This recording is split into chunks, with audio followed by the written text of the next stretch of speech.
Hello friends, welcome to Sangeetha's food gallery. നമുക്കിന്ന് dal rice, അതായത് അരിയും പരിപ്പും കൂടിയിട്ടുള്ള ചോറ് എങ്ങനെയാണ് ചെയ്യുന്നത് നോക്കാം. ഇതൊരു തമിഴ്നാടൻ സ്പെഷ്യൽ റെസിപ്പിയാണ് കേട്ടോ. ഈ റൈസ് ചെയ്യാനായിട്ട് ഞാൻ 1 കപ്പ് പുഴുങ്ങലരിയും 1/2 കപ്പ് തുവരപ്പരിപ്പാണ് എടുത്തു വെച്ചിരിക്കുന്നത്. ഈ അരിയും പരിപ്പും ചേർത്തിട്ട് അരമണിക്കൂർ വെള്ളത്തിൽ കുതിരാനായിട്ട് വെക്കണം.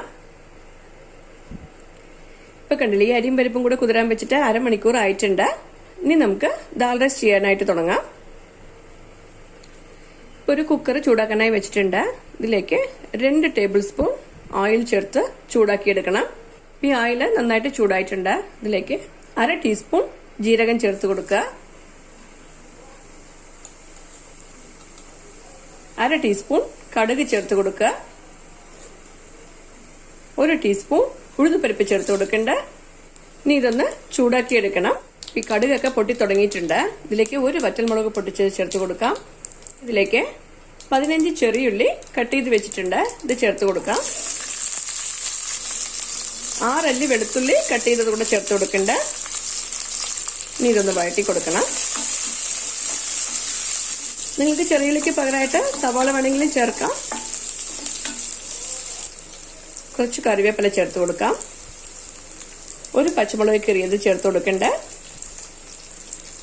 ഇതും കൂടിയിട്ടൊന്ന് വഴറ്റി കൊടുക്കണം. ഇതൊക്കെ നന്നായിട്ട് വഴണ്ട് വന്നിട്ടുണ്ട്. ഇനി ഇതിലേക്ക് 2 തക്കാളി കട്ട് ചെയ്ത് ചേർത്ത് കൊടുക്കാം. ഇത് നന്നായിട്ടൊന്ന് വഴറ്റി കൊടുക്കണം.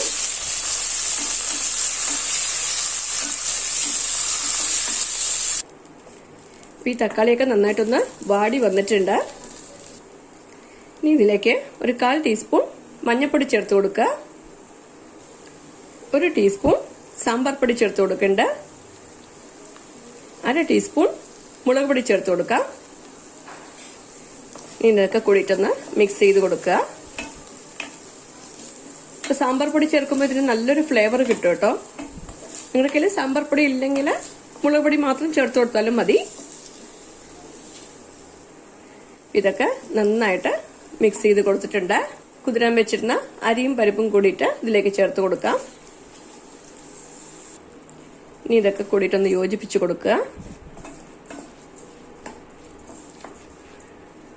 ഇതൊക്കെ നന്നായിട്ടൊന്ന് യോജിപ്പിച്ച് കൊടുത്തിട്ടുണ്ട്. ഇപ്പൊ ഞാൻ അരിയും പരിപ്പും കൂടിയിട്ട് 1.5 കപ്പാണ് എടുത്തിരിക്കുന്നത്. 1 കപ്പിന് 3 കപ്പ് വെള്ളം ചേർക്കണം. അപ്പൊ 1.5 കപ്പ് എടുത്തിരിക്കുന്നത് കൊണ്ട് 4.5 കപ്പ് വെള്ളം ചേർത്ത് കൊടുക്കണ്ട.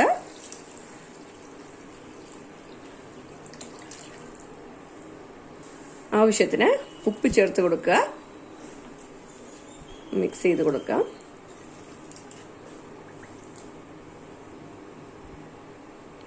ഈ പരിപ്പുചോറ് കുറച്ച് കുഴഞ്ഞ പരുവത്തിലാണ് കേട്ടോ ഉണ്ടാവുക. അതുകൊണ്ടാണ് ഞാൻ 1 കപ്പിന് 3 കപ്പ് വെള്ളം ചേർത്ത് കൊടുത്തത്. ഇതൊക്കെ മിക്സ് ചെയ്ത് കൊടുത്തിട്ടുണ്ട്. ഇതിലേക്ക് കുറച്ച് മല്ലിയില മേലെ തൂവി കൊടുക്കണ്ട. ഇത് അടച്ചു വെച്ചിട്ട് 2 വിസിൽ വെച്ച് വേവിച്ചെടുക്കാം.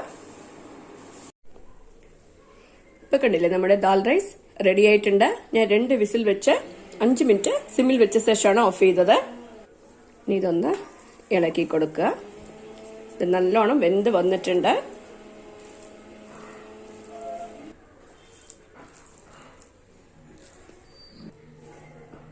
ഇനി ഇതിന്റെ മുകളിലേക്ക് കുറച്ച് മല്ലിയില കൂടെ ചേർത്ത് കൊടുക്കണ്ട. അപ്പോ ദാൽ റൈസ് റെഡിയായി കഴിഞ്ഞു. അങ്ങനെ വളരെ എളുപ്പത്തിൽ തന്നെ ചെയ്യാൻ പറ്റുന്ന നമ്മുടെ അരിയും പരിപ്പും കൂടിയിട്ടുള്ള ചോറ് റെഡി ആയിട്ടുണ്ട്. ഇത് കഴിക്കാൻ പോകുമ്പോൾ ഇതിന്റെ മുകളിലേക്ക് കുറച്ച് നെയ്യ് കൂടെ ചേർത്ത് കൊടുക്കാം. ഇതിന് തൈരും അച്ചാറും കൂടി കഴിക്കാൻ തന്നെ വളരെ നല്ലൊരു കോമ്പിനേഷനാണ്. ഇത് കൂടാതെ ഉരുളക്കിഴങ്ങ് മെഴുക്ക് പുരട്ടി, വഴുതിരിങ്ങ മെഴുക്ക് പുരട്ടി, പപ്പടം, കൊണ്ടാട്ടം, ഇതെല്ലാം വളരെ നല്ലൊരു കോമ്പിനേഷനാണ്. നിങ്ങളെല്ലാവരും ഈ റെസിപ്പി ട്രൈ ചെയ്ത് നോക്കണം. ഇഷ്ടമായെങ്കിൽ ലൈക്ക് ചെയ്യാനും ഷെയർ ചെയ്യാനും സബ്സ്ക്രൈബ് ചെയ്യാനും മറക്കരുത്. നിങ്ങളുടെ ഫീഡ്ബാക്ക് അറിയിക്കും വേണം. Thanks for watching.